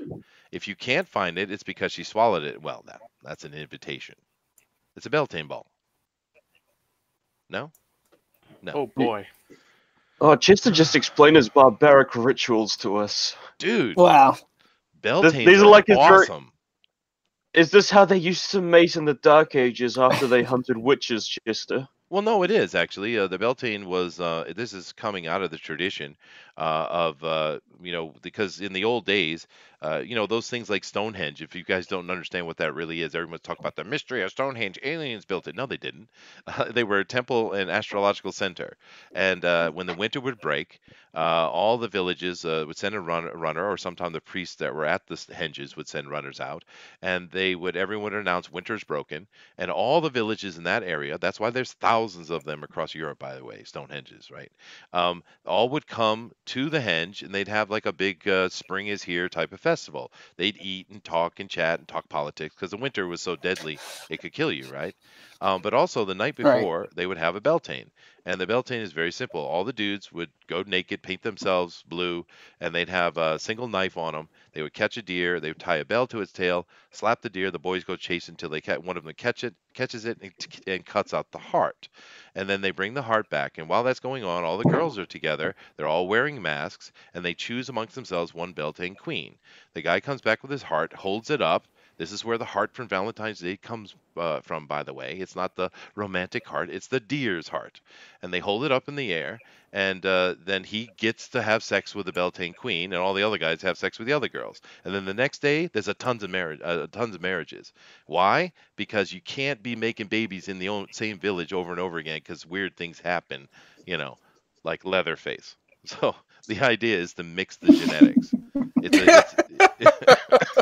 Wow. Well, that's the purpose, right? And that's where Beltane. That's where modern Beltane comes from. Where did we come from? What's going on? We're still on air.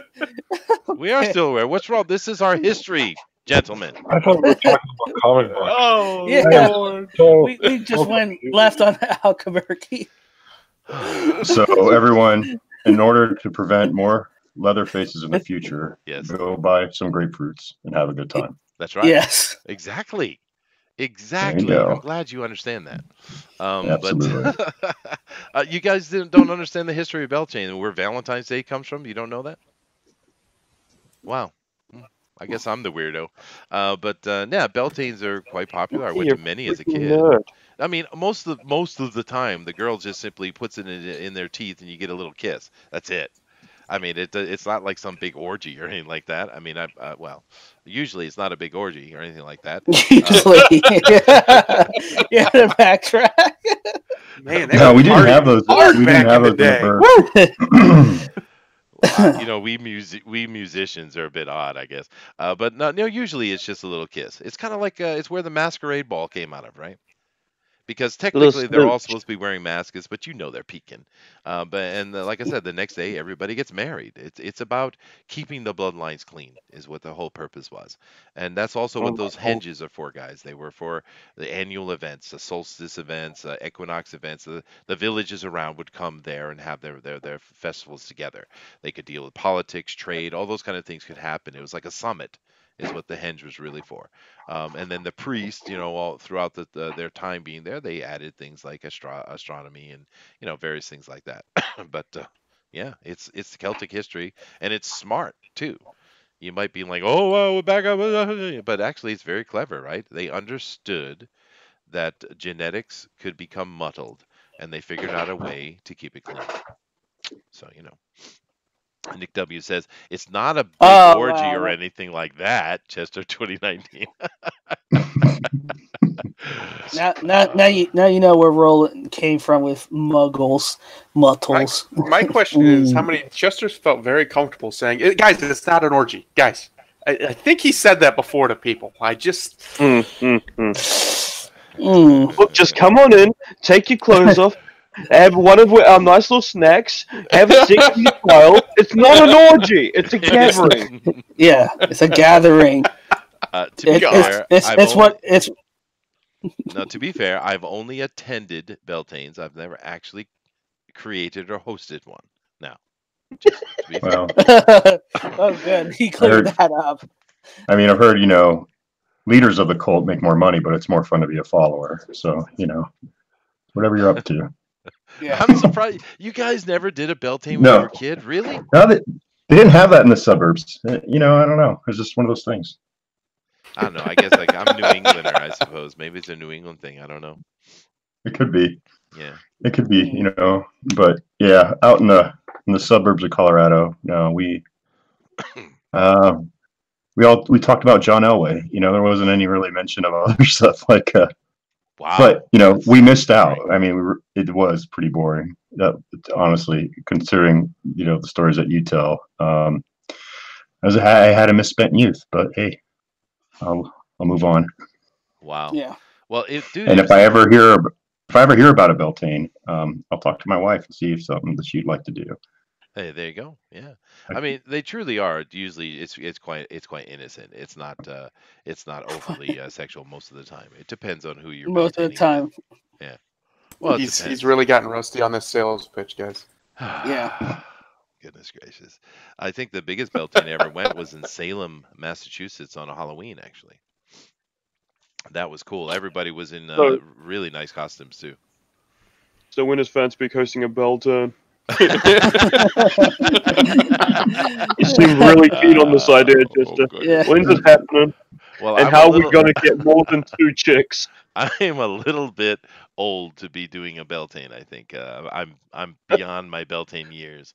That's more of a little too married. and very married as well. But that is a young men's sport for sure, and young lady sport actually. It's just I don't know. I mean, one of the problems you have when you're young, right, is how do you hook up? How do you go over and have social interaction? What do? You go to someone's basement in their mom's house and drink a bunch of beer and then talk about nothing? No. You have to have organized things. And a Beltane is something that's easy to organize where a bunch of kids can come together, chat, enjoy some music, drink some alcohol, and, get friendly with each other. It's what high school kids do, right? Sowing the wild oats, Yeah, sounds like a great American pastime. It's right, damn it. Better than baseball. From Europe. And you know how wild they get. Anyway, I'm way past my time. I got to get out of here. Oh, yeah. Lord. What happened? What? We let him talk. That's what happened. We let the rails go bye-bye a long time ago. I don't even see them anymore. Oh well. We're no longer in Kansas anymore. No, I guess not. All right, guys, fine. I will keep my Beltane stories to myself then. All right. But I definitely got to get out of here. John must be sweating over there. I got to go. But thank you guys very much for joining us. I hope you enjoyed having Eric Ninaltowski on. It's always great to have him. He's an amazing artist. Definitely go over there and check out his project on Indiegogo, please. It's Inktober 2018. That's a absolutely great, easy project to back because you're getting killer art, right? And you're also supporting his future project, which is amazing. So please do that. George here also has a project going on Indiegogo. He has his Joe King. Please, one of the moderators, please drop the link here for George, and definitely go over and check that out. It's a really cool kids book he's got going on there, and of course we love supporting books for kids and family. We think that's a great idea. And of course, several of us here, including Bill, who's joining right now, we are part of the Tales from Beyond the Gate, and we'd love for you guys to go over and join that. That's doing really well. It's coming along, and starting to get closer and closer to our funding, and we're very excited and happy about that. And we appreciate all the support you guys are giving us too. Absolutely. I'm very excited to get to our stretch goal, Chester. The booster, the booster cover and booster story. We do have a booster stretch goal. There is one. Yeah, absolutely. I'm so excited for it. Yeah. I might work hard, maybe. Maybe. Well, you're already working hard. You're so tired, little bird, you can't even get up on time for a show. I mean, I'm impressed. I'm a hardworking man now. Hardworking man playing Pokemon Go. Booster, are you trying to convince us or yourself? Chester. Yes. I play Pokemon Moon. None of that normie shit. Pokemon Go. Get that out of here. You and your weeb stuff and your love for anime. Goodness gracious. Good night, Philistine. Weeb. Much, Benedict. All right, guys. I definitely got to get out of here. So, Denali, take us out. Thank you for joining us for FanSpeak. See you tomorrow for Bunny Vision Movie Night. And as always, your perception shapes your reality, unless you're doing a bell time. Or G. Lancaster in his youth. Make it a good one. Namaste. Aloha. Later, guys. Later.